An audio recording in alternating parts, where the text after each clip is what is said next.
Hello, everyone. Janine here from the Book Publishing Academy. Welcome to another episode of the Book Publishing Academy podcast. Today, I am super excited because I have Mr. Robert Banovac with us, and he is the author of Winning Through Failure. And he's here to chat with us a little more about his journey to becoming an author. So, welcome, Robert. How are you? Oh, thank you, Janine. I'm great. Thanks for having me on your program. I really appreciate it. Of course. Tell our listeners and our viewers a little bit about yourself. Who is Robert? Well, if you read the book, you'll get a pretty detailed evaluation of what exactly happened. But over the years, I've been primarily in the real estate business, and I've gone through my ups and downs like a lot of people have. And it's just a matter of surviving and some of the tools I've applied throughout my lifetime to get to the point where I am now, I think I fully have a total understanding of who I am and what I need to do to get by in life and succeed. And that's essentially the story we're telling here. I love it. What motivated you to write Winning Through Failure? Well, interesting thing. My sons, a few years back, gave me a gift where every month they sent me a list of questions. And this was through some service. And I was supposed to answer the questions, and then they were going to put it together in some form of a journal for them over time. And they could, and that was kind of their initial plan. But once I started doing this, I thought, why am I bothering with these questions? Why don't I just tell them the whole story?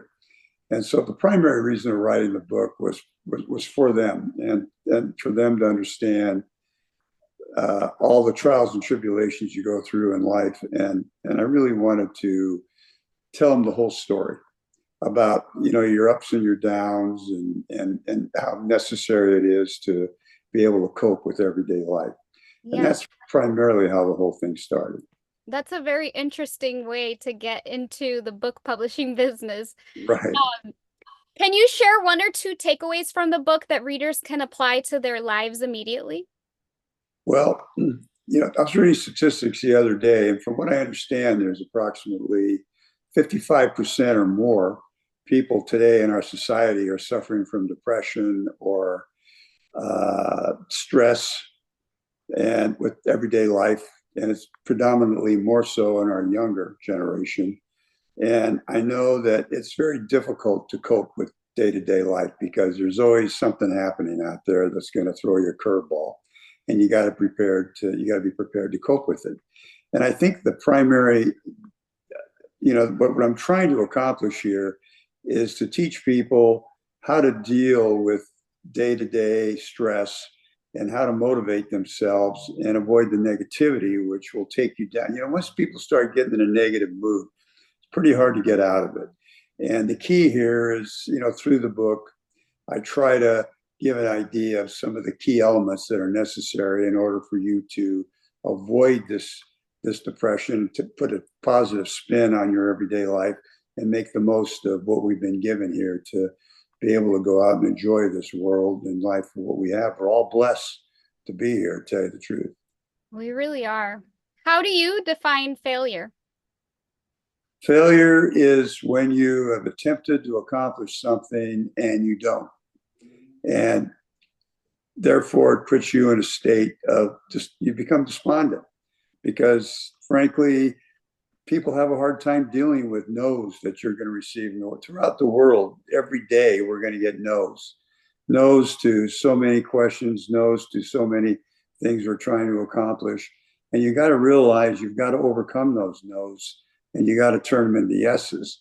And you have to also understand that it's a numbers game, that everything we do in life has failure. Every little thing, sometimes it's a little incident can be a failure. And you have to realize that these failures are just numbers that just come upon you, and that you're going to succeed a certain amount of time if you continue to go out there and be persistent and try to go out and accomplish things. And I think that's the key element that most people really have to realize. And I think most don't. I mean, they'll get down on failing in one specific item, and it may take them down for quite a while. if you're going to succeed in this world, you can't allow that to happen. What would you say is a personal failure that you went through in your life that was a turning point for you? Well, obviously, it was the first time I lost everything, which was in my 40s, because up to that point, everything I touched turned to gold.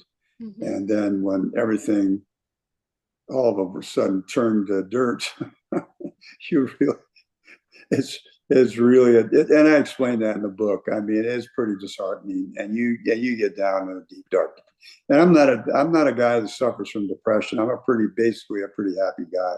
But at that point in my life, I was probably the lowest low. And I think that's when I began to realize that you control your destinies. Whatever you decide you want to do is up to you, not to anyone else. You can't blame anyone else for your problems. It's all within yourself.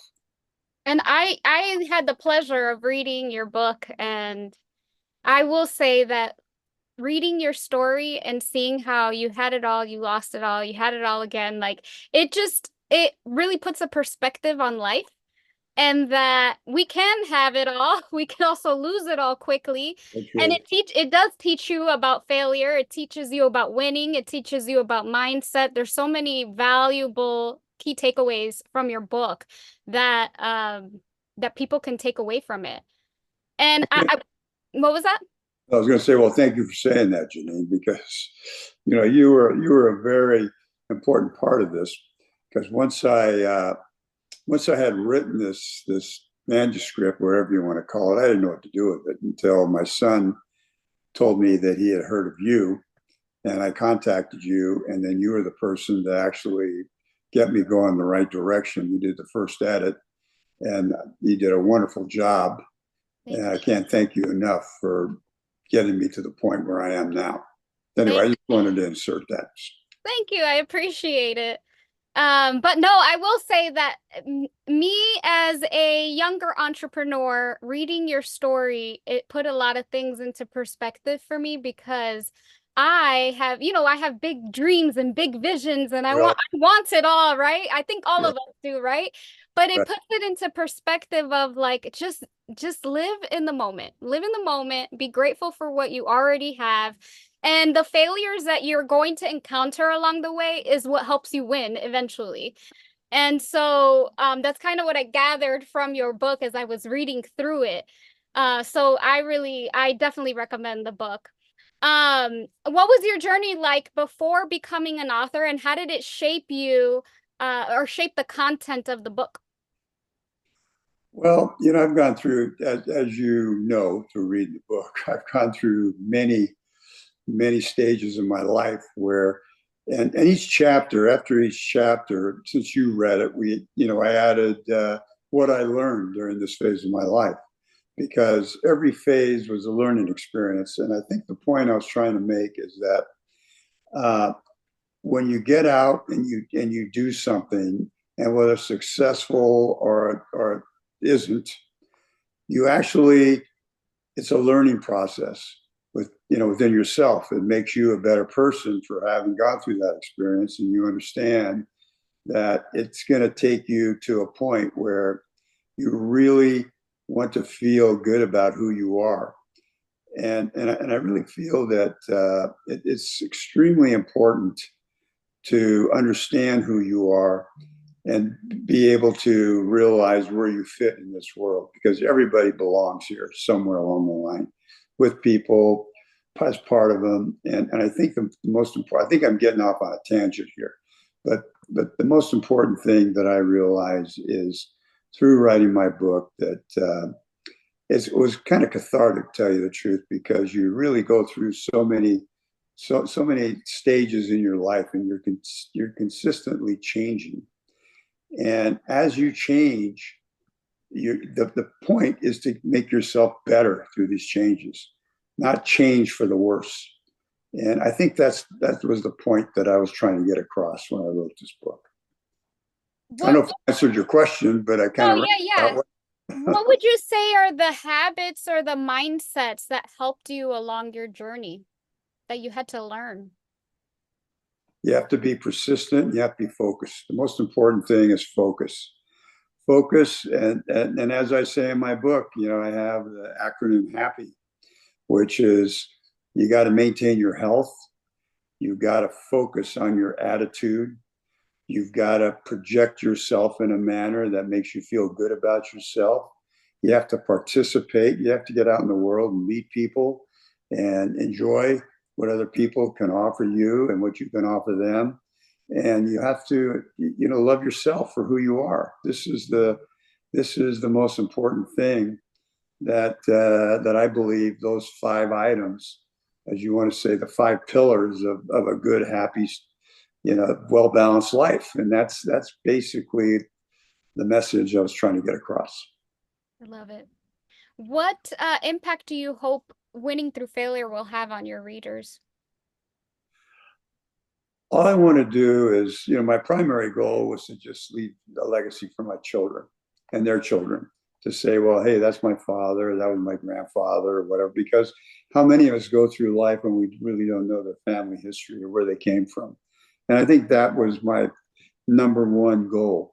But I think also that was very important was that I thought that if I could help someone else, because some people, they're floundering in life and they really don't have anyone to turn to and they don't know where to go or how to cope. And I thought that if I could just help 1 or 2 or 3 people learn something and be able to cope with day-to-day life and make themselves better, then I've accomplished something.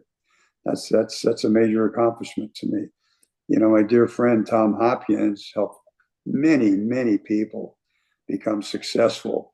And he has been, I've been with him when people come up to him and shake his hand and say, God, you changed my life. I can't tell you what you've done for me.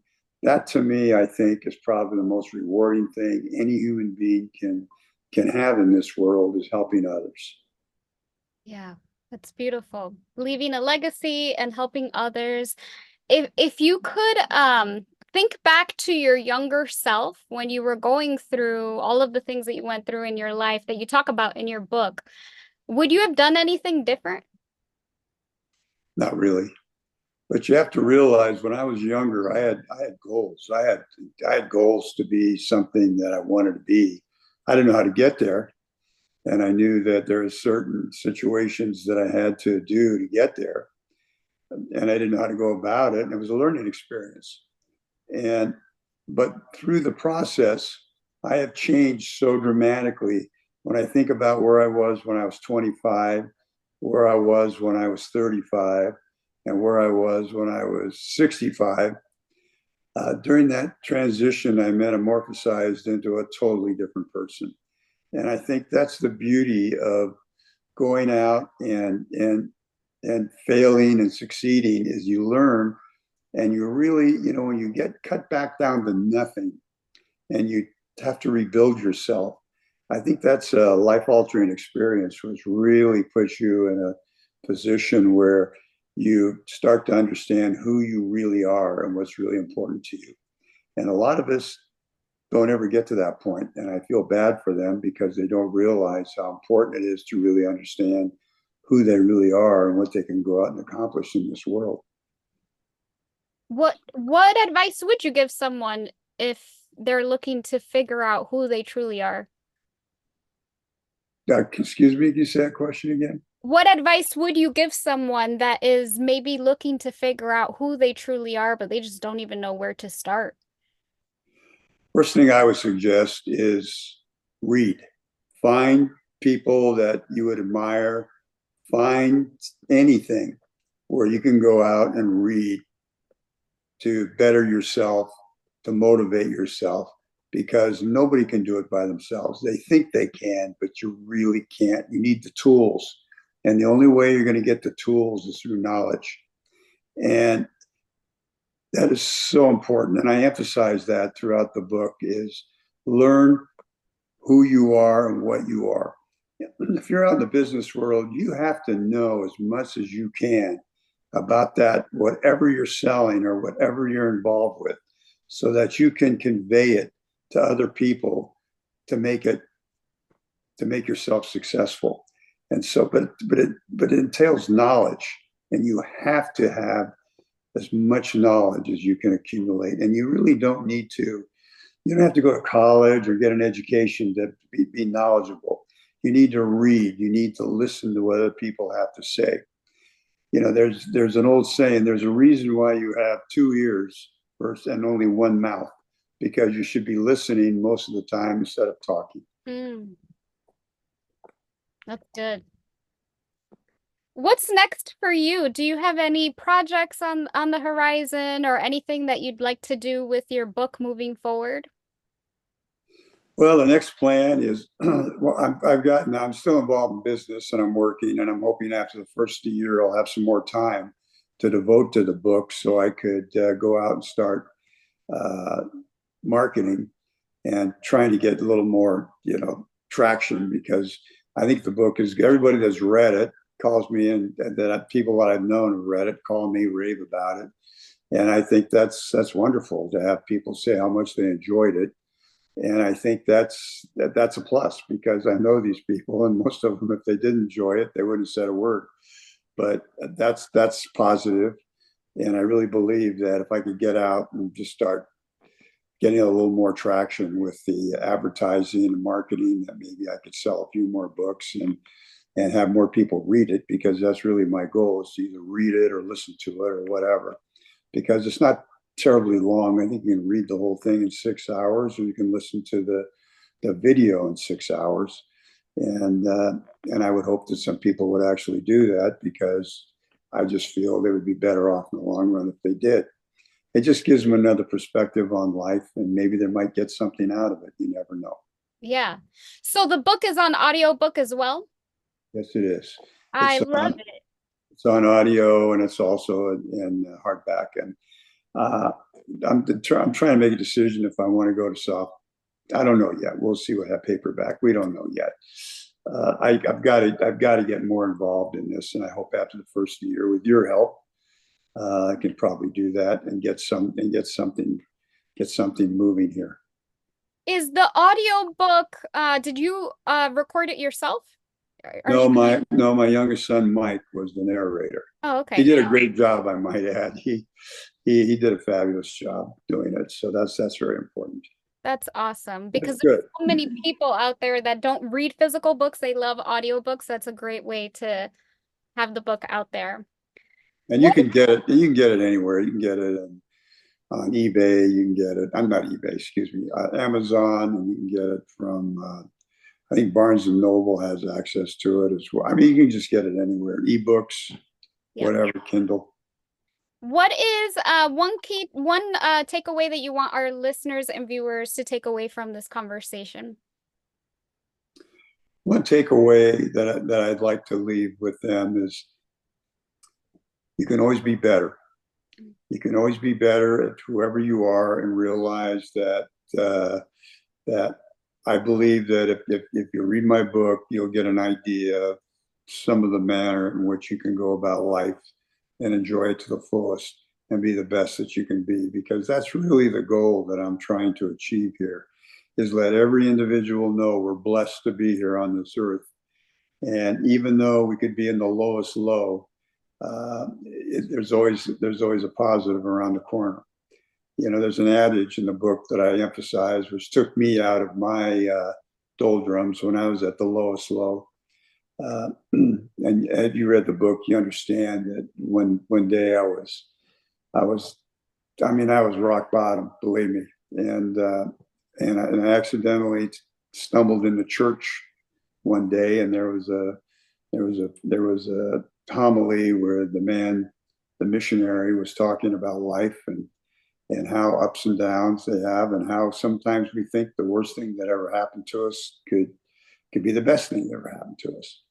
And it goes to the old adage. I know this is going to take a few minutes, but I'm going to leave you with this. Is there's an old story of a Chinese farmer who had two prized possessions. He had a son and he had a horse.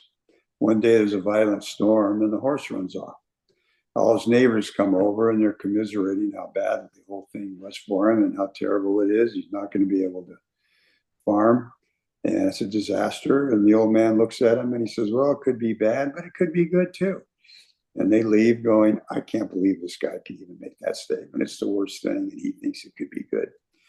And therefore, 2 weeks later, the horse comes back with 5 other horses. So now instead of one horse, he now has 6. Again, the neighbors come over and they go, oh my goodness, what great fortune you have. You're so lucky. What a wonderful happening. Oh my God, the gods have shined on you. And the old man again looked at him and he said, well, it could be good, but then again, it could be bad. And they again walk away going, he's crazy. What's he talking about bad? He just has 6 horses. I mean, God, he's blessed. And the son's breaking the horses and he falls off and breaks his leg. And again, they come back to him and they're saying, oh, how terrible. How are you going to farm how are you going to farm without your son? This is the worst thing that could ever happen. Again, the old man looks at him and says, well, maybe it's the worst, but again, it could be the best. And so eventually the warlord declares war, another warlord. He comes along confiscating all the young men, but he couldn't take his son because he has a broken leg.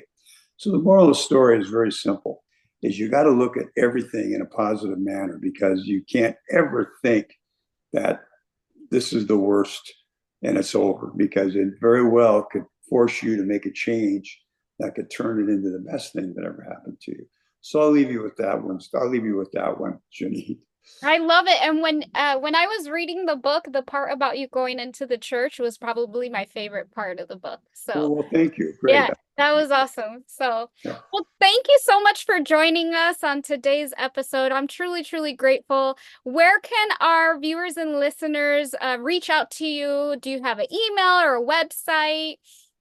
Well, they can. I don't have a website yet, but I plan to do it after the first of the year. But they can reach out to me at robert@banovac.com, just my personal email. Awesome. Well, thank you so much, Robert. We are super grateful for you and super proud of you and all that you are doing with your book.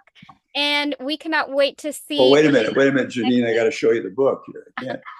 I can't leave you without showing you the book here. So, as a matter of fact, I should have brought that with me in the beginning. Here it is, right here. Look how beautiful that cover looks. Is it upside down to you, or is it? No, I see it. It's perfect. Yeah. The cover came out so just amazing. I love it. Yeah, they did. They did a great job with that. So yeah. Okay. Well, anyway. Well, thank you so much, Robert. Truly appreciate you. And guys, we will see you on the next episode of the Book Publishing Academy podcast. Thank you. Thanks, Janine. Have a great day.